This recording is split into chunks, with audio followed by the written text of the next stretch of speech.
ফজরের 2 রাকাত সুন্নতের পরে ছোট্ট দোয়াটি 100 বার পাঠ করুন।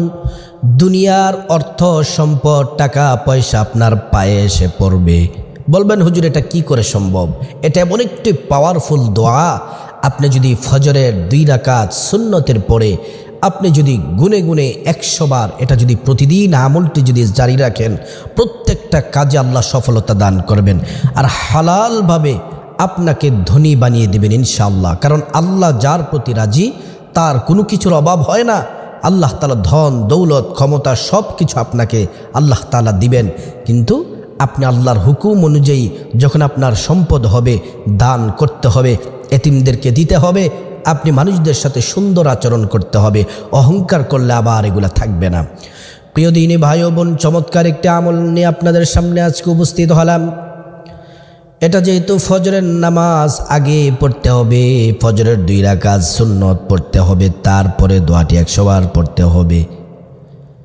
আগে আসুন আমরা কয়েকটি ফজরের নামাজের ফজিলত সম্পর্কে আপনাদের সামনে হাদিস বলি, মনোযোগ দিয়ে শুনুন। আল্লাহর হাবিব সাল্লাল্লাহু আলাইহি ওয়াসাল্লামের প্রিয়তমা স্ত্রী আমাদের আম্মা জান আয়েশা সিদ্দিকা নবীজিকে প্রশ্ন করলেন, ইয়া রাসূলুল্লাহ, ফজরের নামাজের ফজিলত সম্পর্কে আমাদেরকে জানান। আল্লাহর হাবিব সাল্লাল্লাহু আলাইহি ওয়াসাল্লাম ডেকে ডেকে বললেন, ও আয়েশা শোনো, ফজরের নামাজ তো 4 রাকাত, 2 রাকাত সুন্নত আর 2 রাকাত ফরজ। শুধুমাত্র 2 রাকাত সুন্নতের এত দাম, এত মর্যাদা, এত ফজিলত, দুনিয়া এবং দুনিয়ার মধ্যে যা কিছু আছে, দুনিয়ার মধ্যে কি আছে?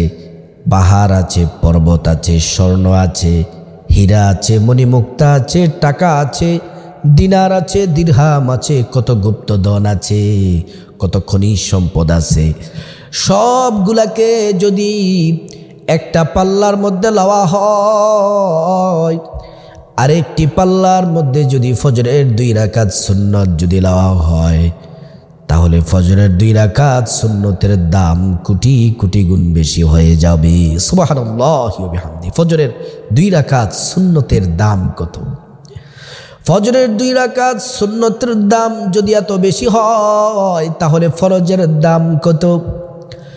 আল্লাহর পেয়ারা রাসূল আমাদের কলিজা, যাকে আমরা সব থেকে বেশি ভালোবাসি, আমরা আমাদের মা বাবা সন্তান সন্ততি ধন দৌলত টাকা পয়সা এবং কি আমাদের জীবনের চেয়েও বেশি ভালোবাসি আমরা আমাদের রাসূলকে। আল্লাহর হাবিব সাল্লাল্লাহু আলাইহি ওয়াসাল্লাম বলেন, ফজরের নামাজ যদি কেউ পড়ে, পুরুষরা যদি জামাতের সাথে যদি আদায় করে আর মহিলারা যদি ঘরের মধ্যে সঠিক সময়ে যদি নামাজটি পড়ে, ফজরের নামাজ যারা পড়লো আল্লাহ তাআলা তাদের দায়িত্ব নিজে গ্রহণ করেন, তাদের জিম্মাদার আল্লাহ নিজে হয়ে যান। তাদের ওই দিন কোনো বিপদ হবে না, মুসিবত হবে না, টেনশন হবে না, অভাব হবে না। আল্লাহ পাক রোগ বিমার থেকে আল্লাহ পাক রব্বুল আলামিন হেফাজত করবেন। এজন্য ফজরের নামাজের তো দাম। ফজর কিন্তু নিঃশ্বাস ছাড়ে, জান্নাতি নিঃশ্বাস।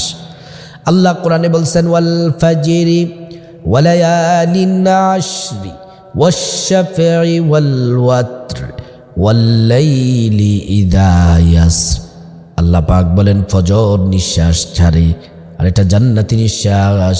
এটা কোনো মুনাফিকের গায়ে লাগে না, কাফের মুশরিকদের গায়ে লাগে না। ফজরের নিঃশ্বাস একমাত্র মুমিন মুত্তাকি ইমানদারদের গায়ে লাগে। সুবহানাল্লাহ বিহামদি।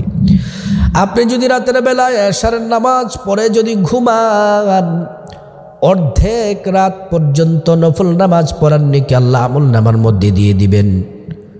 ঘুম থেকে উঠে যদি ফজরের নামাজ যদি পড়েন যথাসময়ে সঠিক সময়, বাকি অর্ধেক রাতের নফল নামাজের নেকি আল্লাহ তাআলা দিয়ে দিবেন।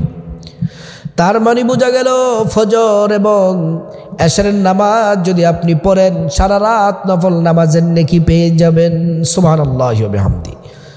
এজন্য প্রিয় দিনদার ইমানদার মুসলিম ভাই বোন, ভালো করে শুনেন, নামাজ পড়তে হবে, নামাজের বিকল্প কিছু নাই। আপনি যদি আল্লাহর রেজামন্দিল যদি হাসিল করতে চান, আল্লাহকে যদি রাজি খুশি করতে চান, নামাজ পড়তে হবে। নামাজ পড়লে কি লাভ হয় আরেকটি হাদিস বলে তারপরে আমলের মধ্যে চলে যাব। আল্লাহর হাবিব সাল্লাল্লাহু আলাইহি ওয়াসাল্লাম বলেন, সাহাবীরা, তোমাদের ঘরের সামনে বাড়ির সামনে যদি পুকুর থাকে, ওই পুকুরের মধ্যে যদি দৈনিক 5 বার যদি গোসল করো শরীরে ময়লা থাকবে কি? সাহাবীরা বললেন, ইয়া রাসূলুল্লাহ, একবার গোসল করলেই তো ময়লা থাকে না, 5 বার গোসল করলে শরীরের মধ্যে ময়লা থাকার কোনো সম্ভাবনা নেই। এবার নবীজি বললেন, সাহাবীরা, দৈনিক 5 বার যদি নামাজ পড়ো, আল্লাহ তোমাদের শরীরের মধ্যে কোনো গুনাহ রাখবেন না। সুবহানাল্লাহি ওয়া বিহামদি। প্রিয় দিনদার ইমানদার মুসলিম ভাই বোন, শুনেন এবার আমলটি বলে দিচ্ছি। ফজরের 2 রাকাত সুন্নত পড়ার পরে একটা তাসবিহ হাতের মধ্যে নেবেন। তাসবির মধ্যে গোটা যেন 100টি থাকে, 100টি। তারপরে প্রথমে দুরূদ শরীফ পড়বেন 11 বার। 11 বার দুরূদ ইব্রাহিম পড়ার চেষ্টা করবেন। আর দুরূদ ইব্রাহিম যদি না পড়েন, কমপক্ষে ছোট্ট দুরূদটি পড়বেন, সাল্লাল্লাহু আলাইহি ওয়াসাল্লাম, সাল্লাল্লাহু আলাইহি ওয়াসাল্লাম। তারপরে গুনে গুনে 100 বার পড়বেন, সুবহানাল্লাহি ওয়া বিহামদিহি, সুবহানাল্লাহিল আযীম, আস্তাগফিরুল্লাহ, সুবহানাল্লাহি ওয়া বিহামদিহি, সুবহানাল্লাহিল আযীম, আস্তাগফিরুল্লাহ। 100 বার পড়বেন।